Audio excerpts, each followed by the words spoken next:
Alrighty, let's get right into it. Smash that subscribe button. I appreciate you guys. Okay, let's get into the news. We got DaBaby, we got Russ, and we got streaming services. This is JordanTower with JT News. Make sure you hit that like button. I appreciate you guys so much. Hope you had a positive day. This is a short segment because there's not a lot going on. But hey, we're going to deliver the news anyway. So DaBaby, from that Walmart incident he had, what was that, last year at this point?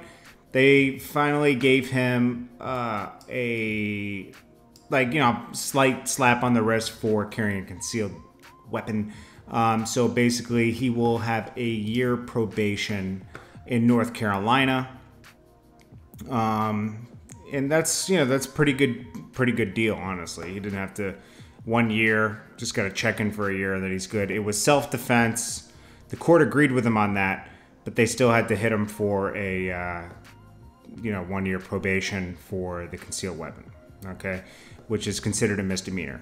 I guess in South Carolina, you have to, if you do carry, it has to be outside of your belt, not concealed. So I don't know. That's a law in a lot of southern states. I noticed that you have to at least show you're carrying. So, anyways, then we got Russ. Okay, so Russ puts out this big thing on Vlad. Well, he put it out on the internet. I saw it on Vlad real quick. So he speaks to the music industry with using black artists to destroy the community. Let's see. So this is what he says. And I'm mixed with this one because I agree with what he's saying, but what makes him say it right now? Like, let's look into it. Okay. So he says the industry owned and ran by white people. Not totally true anymore because we got Puffy and everybody, different people in the mix. But yes, it's still predominantly controlled by white people. Uses young, naive, financially desperate black kids to perpetuate negative black stereotypes that in turn hold back and destroy the black community. Now, I don't think they're using them to destroy the black community. I think that something's going on. They're funding that type of. People like negativity. Have you noticed that human beings are attracted to negativity? Positive news story gets less views than a negative news story, right? That's just how it is. And it's the same with music. It's all cool until somebody really gets hurt, right? It's cool to talk about it until somebody gets hurt or somebody goes to jail forever, So I think they play into that, which isn't a good thing, But business is evil, period, right? So then he says black kids are being used as weapons of mass destruction against their own people. I think we're all weapons of mass destruction against each other. Seems like everybody picks a side with something, whether it be politics, color, or something. And apparently I'm getting sick of it because we should just judge people on themselves and who they are as a person versus color or their political beliefs and all that, He said, as a guest in the house of hip hop, I can't just come in here and take, which is what white people historically do to anything black created. Well, here's where I would say, if I was black, I would say, don't patronize me, bro. Okay, but what is he doing to give back? I want to say, I have to give back to the culture that's allowing me to take care of myself and my family. I try to do that by shedding light. Hey, you got to do more than that. What I did was certain people I believed in when I was coming up, right? I gave people some free videos every once in a while. Like I believed in Yo Gotti, okay? And Yo Gotti could have paid for it, but I didn't charge him because, and this was before Yo Gotti was Yo Gotti, okay? I did a lot of free videos with Yo Gotti. 2 Chainz. I believed in 2 Chainz when he came here. He was Titty Boy. I believed in him, and I did a bunch of free videos with him. And it turned into a sponsorship deal because actually Ludacris saw what I was doing, and he sponsored me with his liquor. So it turned into something. I was doing something because I believed in 2 Chainz. And, well, Titty Boy. And then he turned into 2 Chainz, So, you do got to give back to any culture. I think so. I think even people that are in the culture have to give back to the culture. It keeps the culture going forward, You got to bring authentic things into the culture. I did this with many artists. You know, those are just two of the big ones that you would recognize. But I helped a lot of people, and I didn't expect anything in return. I mean, I expected loyalty at least. I didn't even get that, so I got nothing in return. But it's all good. You do got to give back. You have to give back. Period. You know, it's just, if you're a good human being, you try to give back.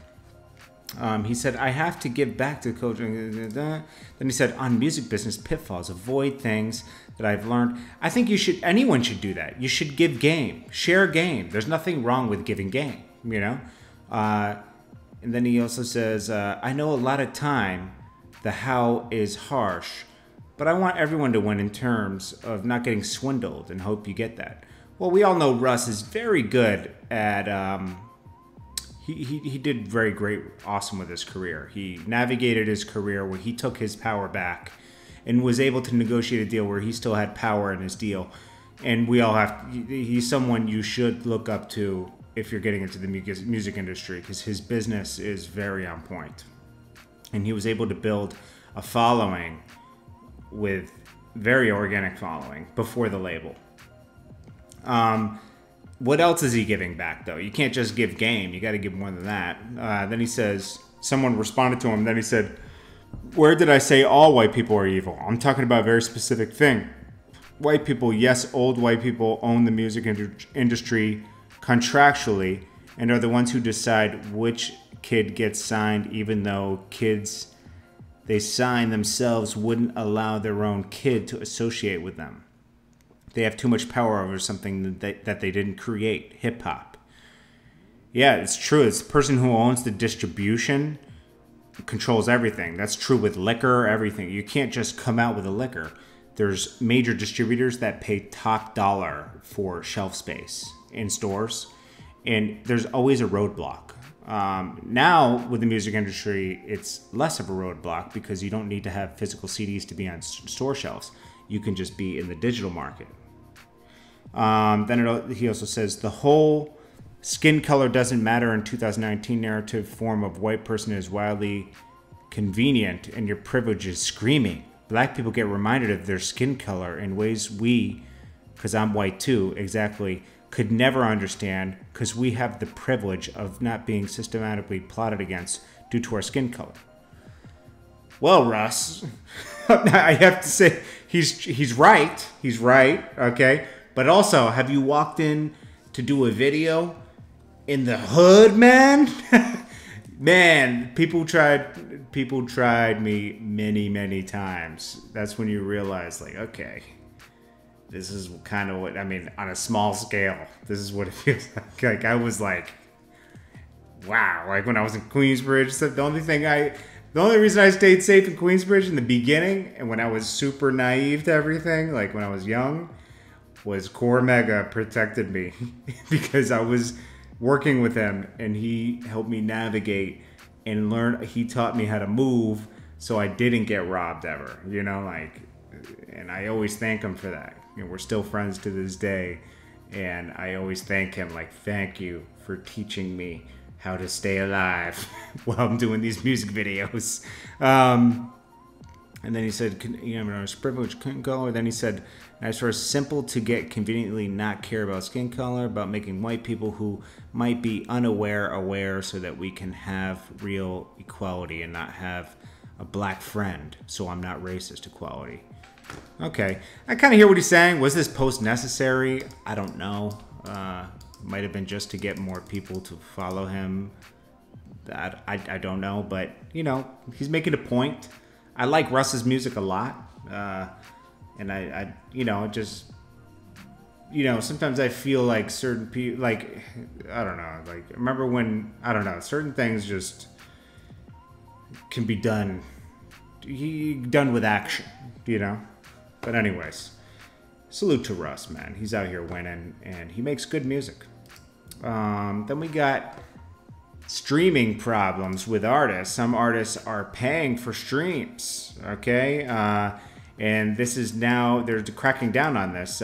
It's supposedly 300 million lost due to fake streams. You know, some labels have recognized, smaller labels recognize a spike in some of their Spotify views and stuff for certain days, like 3-day periods. And it turns out artists and stuff were paying streaming farms and illegal streams. And this accounts to a loss of money because you can't pay out for fake streams, right?